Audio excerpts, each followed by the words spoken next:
آپ کے ہاں دعا کی نشست ہوتی ہے تو کیا یعنی آپ کے ہاں لوگ آتے ہیں دور دور سے اور وہ آپ سے کہتے ہیں کہ دعا کر دیں ہمارے لیے، تو کیا شاہ صاحب آپ کی دعائیں زیادہ قبول ہوتی ہیں؟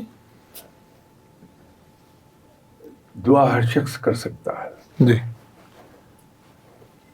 جب ہم دوسرے کے لیے دعا کرتے ہیں اس میں شاید اخلاص زیادہ ہوتا ہے. آپ بھی دعا کر لیجئے دوسروں کے لیے، ٹھیک ہے. کوئی کر لے، اس میں خلوص زیادہ ہو جاتا ہے جب کسی کے لیے، کیونکہ بے لوث ہے وہ. اگر میں آپ کے پاس آ گیا اور آپ سے کہا میرے لیے آپ دعا کر دیں، ظاہر ہے آپ نے مجھ سے یہ تو نہیں کہنا. ویسے تو ایک کلپ کسی نے مجھے فارورڈ کر دیا، یو کے کوئی صاحب ہیں، انہوں نے لکھا ہوا ہے کہ اگر سرسری سی دعا کرانی ہے تو اس کے شاید 2 پاؤنڈ ہوں گے، اگر اس سے زیادہ توجہ سے دعا کرانی ہے تو اس کے 5 روپے ہیں، اگر دعا کرانی ہے بہت خلوص سے اور آنسوؤں کے ساتھ اس کے 10 پاؤنڈ ہیں. اس طرح کرتے کرتے 50 پاؤنڈ تک گئے ہوئے تھے. تو وہ معاملہ آپ کے ساتھ تو ہو نہیں سکتا. تو آپ جب میرے لیے دعا کریں گے تو اس میں خلوص آپ کا شامل ہوگا، تو وہ دعا زیادہ جلدی قبول ہو جائے گی. تو اگر آپ یہ کہنا چاہ رہے ہیں کہ شاید میں کوئی نیک آدمی ہوں تو خاطر جمع رکھیے، اس قسم کی کوئی بات نہیں. اگر مجھ سے کہیں گے کہ آپ سچائی سے بات کر لیں تو میں عرض کر دوں گا کہ سب سے گنہگار شخص ہوں میں، نیکی کے قریب سے بھی کبھی نہیں گزرا.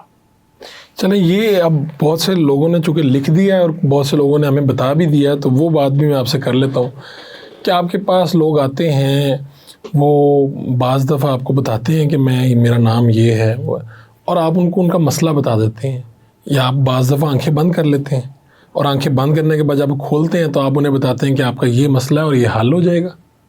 اگر آپ مجھے معاف فرما دیں کہ اس پہ کوئی کامنٹ کروں، سر جیسے آپ کی مرضی، آپ کامنٹ کروں گا تو وہ اپنے خلاف ہی کروں گا.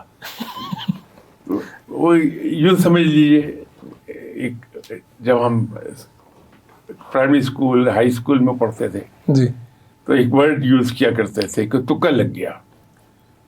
تو ایسے ہی ہے، گناہگار آدمی کیا کسی کو بتائے گا؟ یہ بتائیے.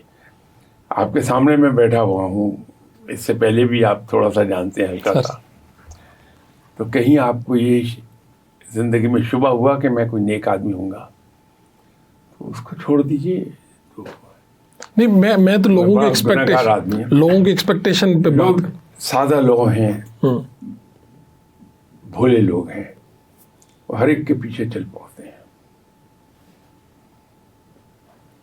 چلے، ایک پہلو اگلا بھی ہے، وہ یہ کہ اس کے علاوہ، اس پہ تو آپ نے کہا کہ بات نہیں کریں گے، آپ کئی لوگوں کو میڈیسن بھی بتاتے ہیں، میڈیسن تجویز کر دیتے ہیں کہ آپ کی یہ جسمانی،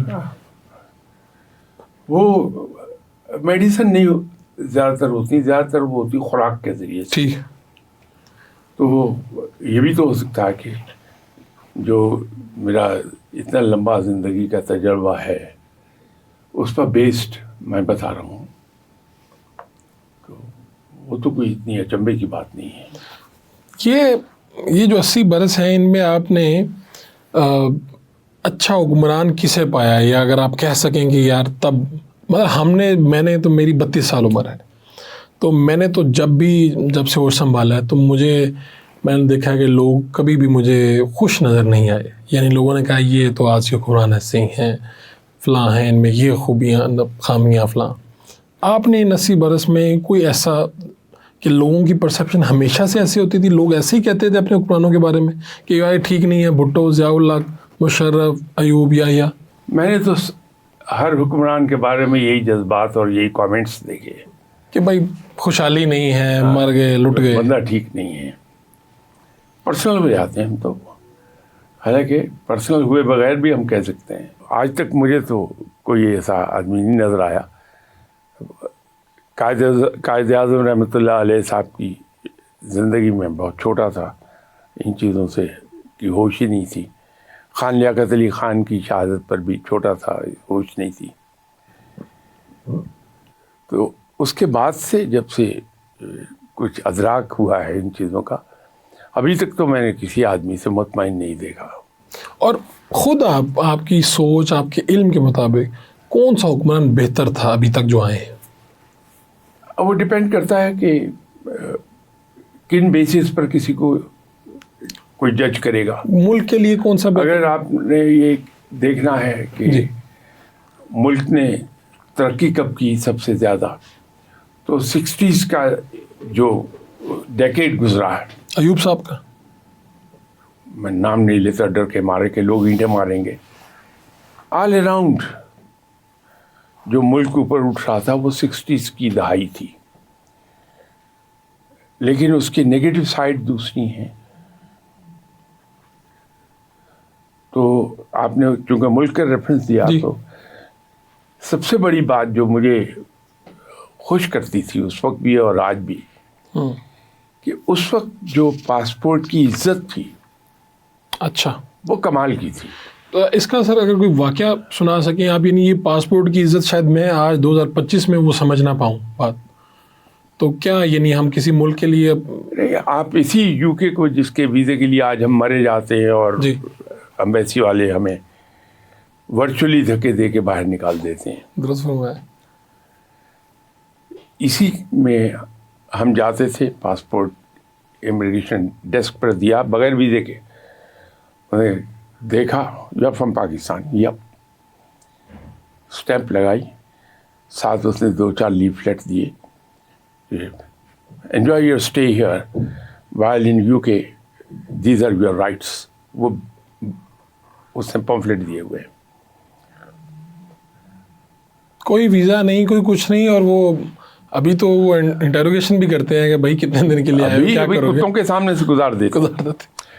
تو ہم نے میں ایز اسٹوڈنٹ اور جاب میں رہتے ہوئے بھی اس پاسپورٹ کی عزت دیکھی ہے. تو آپ کہہ رہے ہیں ملک چونکہ ترقی کر رہا تھا، آگے بڑھ رہا تھا، تو شاید دنیا پھر اسی طرح سے آپ کو ٹریٹ کرتی ہے. نہیں، آپ نے دنیا میں 3 ملک ہیں جن کو قرض دیا تھا آپ نے اس زمانے میں.